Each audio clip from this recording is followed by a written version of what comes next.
1981 চনতে প্ৰতিষ্ঠা হোৱা এখন বিদ্যালয় এতিয়ালৈকে লাভ কৰা নাই চৰকাৰী বিল্ডিং। দক্ষিণ গোলাঘাট শিক্ষা খণ্ডৰ অধীনৰ এখনি প্ৰাথমিক বিদ্যালয় সৰুপথাৰ সমজিলৰ অন্তৰ্গত ধূপগুৰি জানজুৰি নাচনপাৰাত অৱস্থিত এই প্ৰাথমিক বিদ্যালয়খনত ছাত্ৰ-ছাত্ৰী অনুযায়ী পৰ্যাপ্ত শ্ৰেণীকোঠা নথকাৰ বাবে শিক্ষকসকলৰ পাঠদানত অসুবিধাৰ হৈছে। 1981 চনতে প্ৰতিষ্ঠা হোৱা বিদ্যালয়খনত বৰ্তমান সময়ত 4 গৰাকী শিক্ষক-শিক্ষয়িত্ৰীৰ লগতে 131 গৰাকী ছাত্ৰ-ছাত্ৰী আছে। বিদ্যাপীঠ প্ৰাথমিক বিদ্যালয়ে গুণোৎসৱতো A+ গ্ৰেড পাই আহিছে।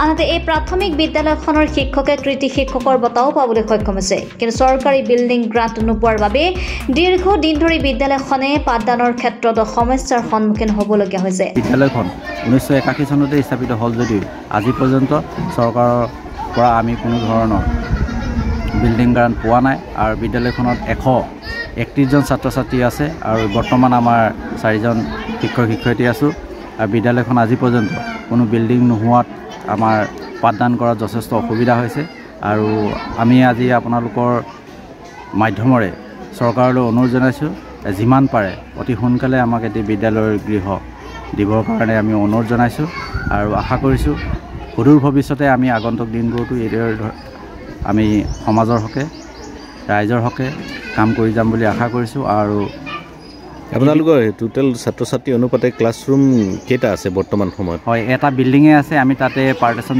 3টা পাৰ্টিশ্যন কৰি দিছোঁ। তাতে যথেষ্ট কষ্টৰে আমি পাঠদান কৰিবলগীয়া হয় আৰু এটা বনাই লৈছে নেকি আপুনি? হয়, এটা আমাৰ গুণোৎসৱত পোৱা A+ পোৱা পইচাৰে আমি এটি ৰুমো প্ৰধান শিক্ষক পুতুল চুতীয়াদেৱে তেখেতে ধুনীয়াকৈ এটি গৃহ নিৰ্মাণ কৰিছে আৰু চৰকাৰৰ যি গুণোৎসৱতো আমি দুবাৰকৈ A+ পাইছোঁ আৰু এইবছৰো আশা কৰিছোঁ আমি A+ পাম বুলি। আৰু বিদ্যালয়খনে 2018 আৰু 20 চনত মুখ্যমন্ত্ৰী বৃত্তি পৰীক্ষা পাবলৈ এইখন বিদ্যালয়ৰ পৰা সক্ষম হৈছে। গতিকে বিদ্যালয়খনৰ শৈক্ষিক দিশত যথেষ্ট ভাল, অভিভাৱকসকল ভাল আৰু বিদ্যালয়ৰ শিক্ষকসকলো যথেষ্ট সময়মতে আহি পাঠদান কৰাত বিদ্যালয়খন আগুৱাই যোৱাত যথেষ্ট অৰিহণা আছে আৰু ৰাইজৰো বহুত ওতপ্ৰোতভাৱে ৰাইজৰ সহযোগিতা, বিপুল সহযোগিতা আছে।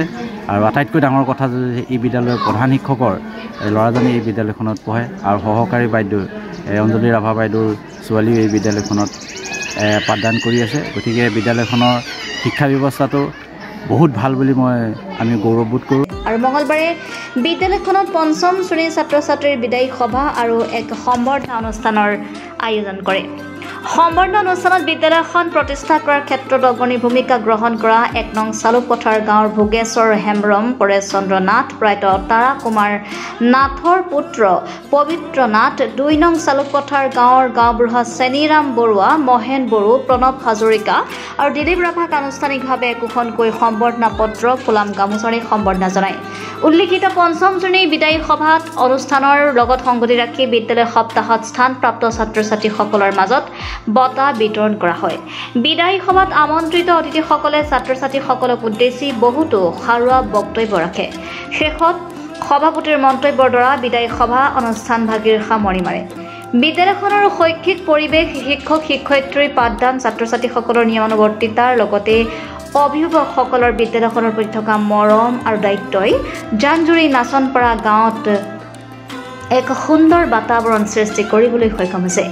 অনাগত সময়ত যদি চৰকাৰৰ তৰফৰ পৰা বিল্ডিং গ্ৰাণ্ট লাভ কৰে নিশ্চিত ৰূপত বিদ্যাপীঠ প্ৰাথমিক বিদ্যালয় অঞ্চলটোৰ বৌদ্ধিক ক্ষেত্ৰখনত আৰু অধিক আগুৱাই নিবলৈ সক্ষম হ'ব। সৰুপথাৰ পৰা মণ্টু শৰ্মা ৰিপৰ্টাৰ লাইভ অসম।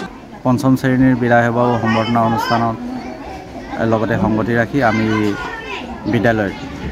বিদ্যাপীঠ প্ৰাথমিক বিদ্যালয়ৰ যিসকল ব্যক্তিয়ে প্ৰতিষ্ঠা কৰিলে সেইসকলক আমি বিশেষভাৱে আজি এই সভাতে সম্বৰ্ধনা জনাব বিচাৰিছিলোঁ আৰু তেখেতসকলক আমি আমন্ত্ৰণ কৰি আনি আজি আমাৰ বিদ্যালয়ত তেখেতসকলক সম্বৰ্ধনা জনাইছোঁ।